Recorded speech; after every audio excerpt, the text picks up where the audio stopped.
It began with a sound that didn't belong on that quiet suburban street, a deep, thunderous rumble rolling through the calm afternoon like the growl of an oncoming storm.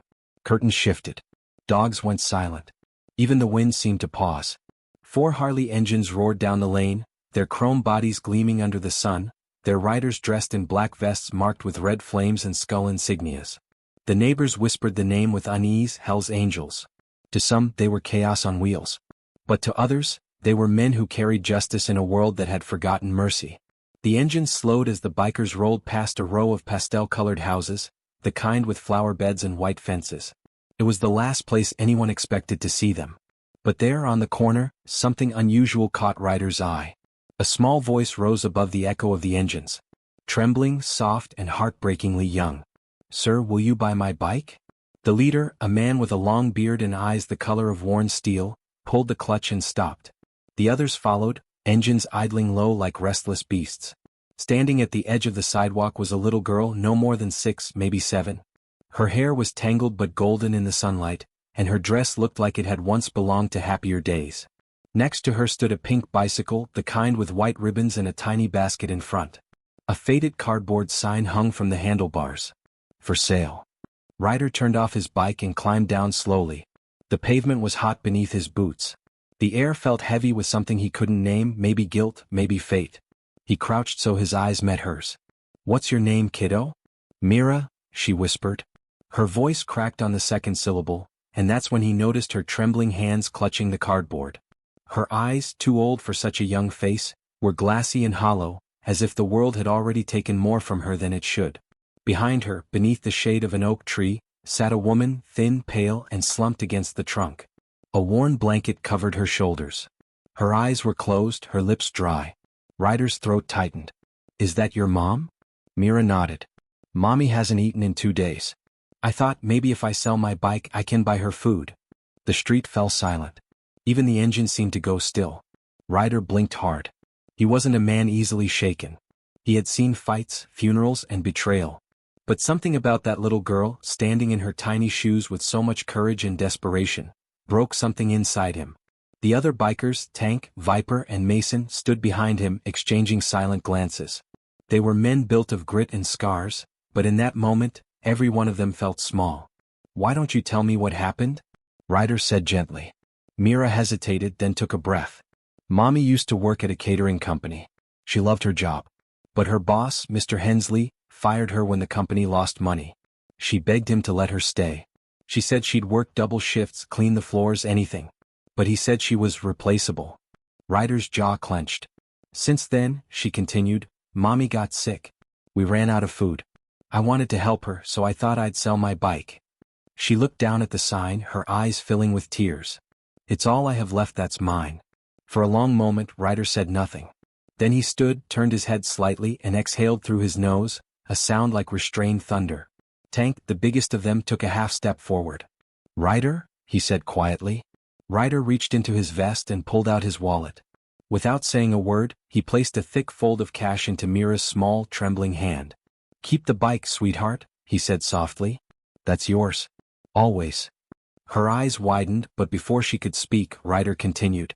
"We'll make sure your mom gets what she needs. You just take care of her, okay?" She nodded, tears rolling down her cheeks. Ryder turned toward his crew. "Mount up." The engines came alive again, roaring like awakening lions. But before Ryder put on his helmet, he knelt once more beside Mira. "I'll be back," he said. "I promise." The little girl hugged her cardboard sign to her chest. "Thank you, sir." As they rode off, the sound of the Harleys faded into the horizon, leaving behind a cloud of dust and the faint echo of hope. But inside Ryder something was burning. He couldn't shake the image, a child ready to sell her only joy to feed her starving mother. He'd seen a lot in his life, but that hit different. By the time they reached the city limits, he'd made up his mind. "Tank," he said over the rumble of the engines, "we're paying a visit to a man named Hensley." The other bikers didn't ask questions. They'd seen that look before, the quiet storm behind Ryder's eyes. It meant someone had crossed a line too far. They turned off onto the highway, heading toward downtown where glass towers rose like monuments to greed. The sun glinted off the windows of one in particular, Hensley Foods' corporate office. Ryder parked at the curb, engine still humming. The others lined up beside him. Together they looked like judgment on two wheels. Inside the building, the receptionist froze as they entered, for men in black leather, their boots echoing against the marble floor. The air grew tense. People stopped typing. The click of heels halted mid-step. Ryder's gaze locked on the man in the corner office, sleek suit, perfect hair, and the kind of smile that never reached his eyes. Hensley. He looked up, startled, as Ryder pushed open the glass door. "What is this?" he said, his voice trembling more than he intended. Ryder didn't answer. Instead, he took something from inside his vest, the small, wrinkled "for sale" sign, and placed it carefully on the CEO's pristine desk. "That," Ryder said quietly, "is what your greed cost." The room fell silent. Hensley blinked, frowning. I don't know what you're talking about." "You do," Ryder said. "A woman named Clara. Fired her. No severance. No mercy. Now her daughter's out on the street trying to sell her bike for food." Hensley's mouth opened, then closed again. His tongue fumbled for excuses. "It was business. We had to cut." "Business?" Ryder interrupted, his voice low and sharp. "You call starving a child business?" The CEO looked away. Ryder leaned forward, his tattooed hands resting on the desk. "You don't get to buy forgiveness, Hensley. But you get one chance to make it right." Hensley swallowed hard, his reflection trembling in the glass. Ryder straightened up, nodded once and walked out. The others followed, their boots heavy against the tile. Behind them, the office was silent, except for the faint rustle of cardboard as the sign lay on the desk like a confession. The automatic doors slid shut behind them, and the city swallowed the roar of the Harleys once more. For a while none of the men spoke. The engines were loud, but silence still managed to live between them, thick, unspoken, heavy with thought. Ryder rode in front, eyes hidden behind dark glasses, the wind tugging at his beard. But behind that calm exterior, his mind churned like an engine running on rage. He'd seen injustice before, hell, he'd lived through it, but there was something about that little girl, about her quiet courage that wouldn't leave him alone. He turned down a narrow street, the kind that ran between the city's steel towers and its forgotten alleys. They stopped in front of an old diner, the kind with flickering neon lights and cracked windows. Inside, the smell of burnt coffee and fried eggs filled the air. They took their usual booth near the back. The waitress, an older woman named Doris, didn't ask questions. She never did. She knew these men were rough around the edges but carried hearts that still bled for the world. Ryder pulled off his gloves and set them on the table. "You all know what we just saw," he said. Tank leaned back, his massive arms folded. "Yeah. A man in a suit who forgot what a soul feels like." Viper smirked, but it didn't reach his eyes. "We could have taught him the hard way." Ryder shook his head. "No. That's not what she needs. Mira doesn't need revenge. She needs a world that's fair." Mason, the quiet one, stirred his coffee. "So what's the play?" Ryder stared at the steam curling from his cup. "We show that man what it means to live with what he's done. We make him see it every time he looks in the mirror." Tank frowned. "And if he doesn't?" Ryder's eyes lifted, cold steel under shadow. "Then we make sure the world sees what kind of man he really is." They all nodded. Outside, the city hummed. Inside that diner, a plan began to take shape, not one of violence but of exposure. The next morning, the world around Hensley's perfect glass tower began to shift in quiet ways. An envelope appeared at his assistant's desk, no name, no return address. Inside were photos of Clara sitting under that oak tree, her face pale, her daughter sleeping beside her with a folded cardboard sign in her lap. Attached to it was a note in thick black ink. "You forgot who you stepped on to reach the top." Hensley's hands shook as he flipped through the pictures. He closed his office blinds and locked his door, his mind racing. No one else could see this, not his employees, not the investors, and definitely not the press. But the guilt, it had already begun to eat him alive. He tried to work, but every keystroke sounded like the rumble of engines. He tried to drink his morning coffee, but it tasted like dust. And when he looked into the reflection of his polished desk, he could almost swear he saw a small hand holding a cardboard sign. By noon he was sweating. He grabbed his jacket and left the office, muttering something about a meeting. His assistant watched him go, puzzled. Outside, the world looked sharper somehow, every sound too loud, every face too judging. He drove aimlessly for a while, through the parts of town he usually ignored. He passed shuttered stores, empty playgrounds, and a food bank line that wrapped around the block. For the first time in years, he saw what his decisions looked like from the other side of the glass. When he stopped at a red light, a woman on the corner caught his eye, thin, tired, holding a baby. Her sign read, "Anything helps." Hensley looked away. The light turned green but he couldn't move. His hands trembled on the steering wheel. The weight of his past choices pressed against his chest until he could hardly breathe. That night he couldn't sleep. Every time he closed his eyes he saw Clara's face. Then Mira's. Then the cold eyes of that biker, the one who didn't threaten him, who simply told him the truth. You don't get to buy forgiveness. Those words rang in his head like a sermon he couldn't escape. By morning Hensley was a man haunted. He called in sick, something he hadn't done in 20 years, and spent hours pacing his empty house. His mansion, once a symbol of pride, now felt like a prison made of glass and guilt. He wandered into the kitchen, opened his fridge and froze. It was full, shelves packed with food he'd never eat. He thought of Clara's empty fridge. He thought of Mira's small voice asking strangers for help. That was the moment something inside him cracked. He didn't plan what happened next. Maybe guilt had turned into courage. Maybe it was shame finally finding its voice. But that afternoon, his secretary received a call she'd never forget. "Cancel all my meetings today," Hensley said. "And find me the contact for the town food bank." She blinked. "Sir?" "Do it," he said quietly. "And make it anonymous." Across town, in a small park beneath that same oak tree, Clara sat up slowly, feeling the sun on her face. She hadn't slept properly in days. Her body was weak, her stomach empty, but when she looked at her daughter playing with her bike, a faint smile touched her lips. Then she heard it, the distant rumble of engines.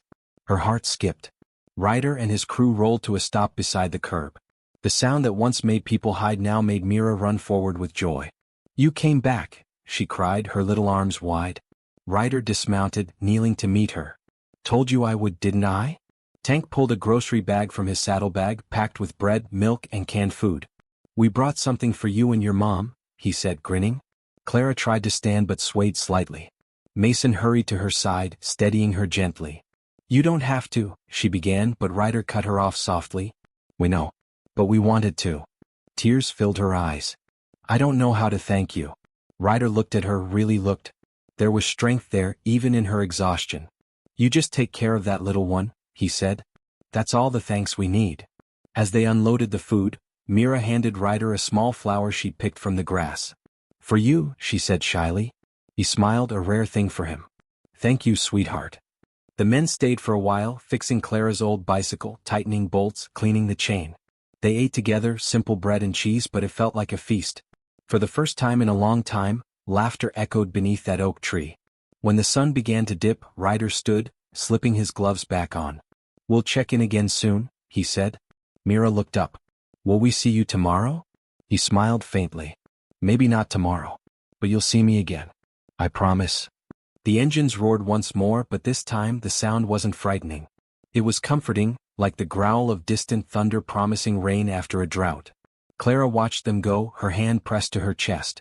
"Who are they?" she whispered. Mira smiled. "They're the good guys, Mommy. They just look scary." That night, Ryder sat by his bike under the stars, staring at the folded cardboard sign lying on the seat beside him. He didn't believe in miracles. But maybe, sometimes, people could be one for someone else. The morning sun crawled slowly over the rooftops, spilling golden light across the quiet town. Birds returned to the branches of the oak tree, chirping softly as if blessing the ground beneath it. Clara opened her eyes to a new day, one that didn't feel like survival, but like a beginning. Mira was still asleep beside her, one arm wrapped around her pink bicycle. The food the bikers had brought lay stacked neatly in a basket, bread, milk, even a jar of honey. For the first time in weeks, Clara didn't feel hunger gnawing at her ribs. She felt hope. Across town, in a house that smelled of expensive silence, Hensley sat at his desk, staring at a blank page. The night had left him restless. Every time he closed his eyes he saw that cardboard sign. The small, shaking hands that held it. The voice that said, "Mommy hasn't eaten in 2 days." He had built his life on numbers, profits, losses, balance sheets, but now none of it mattered. He couldn't unsee what he'd done. He couldn't silence the echo of that biker's words, "You don't get to buy forgiveness, but you get a chance to do what's right." So he began to write. Not an email. Not a memo. A list. A list of everyone he had wronged. By the time the sun reached his window, he had pages filled. Every name carried a memory, people fired without cause, promises broken, livelihoods crushed for the sake of efficiency. His hands trembled as he set the pen down. He picked up his phone. "This is Hensley," he said. "Give me the finance department." That day something strange began to happen around town. Families who had struggled for months started receiving letters, envelopes with no return address. Inside each was a note that said only, "Paid in full." Rent, hospital bills, grocery debts, all quietly erased. The local shelter received a delivery of food that could last the whole winter. The food bank's shelves, once bare, overflowed. No one knew who was behind it, but the bikers did. When Ryder heard the news, he didn't smile right away. He just nodded slowly, as if confirming a truth he already believed. Even the coldest hearts could thaw if someone reminded them what warmth felt like. That evening he and his crew rode back toward the old oak tree. The air smelled of summer rain. Mira ran to greet them again, her laughter brighter than before. "Mommy's better now," she said proudly. "We even got food from strangers. They said it was a gift." Ryder looked at her, then at Clara standing in the sunlight, healthier, smiling. He didn't tell them what he knew. He just said softly, "That's how kindness works, kiddo.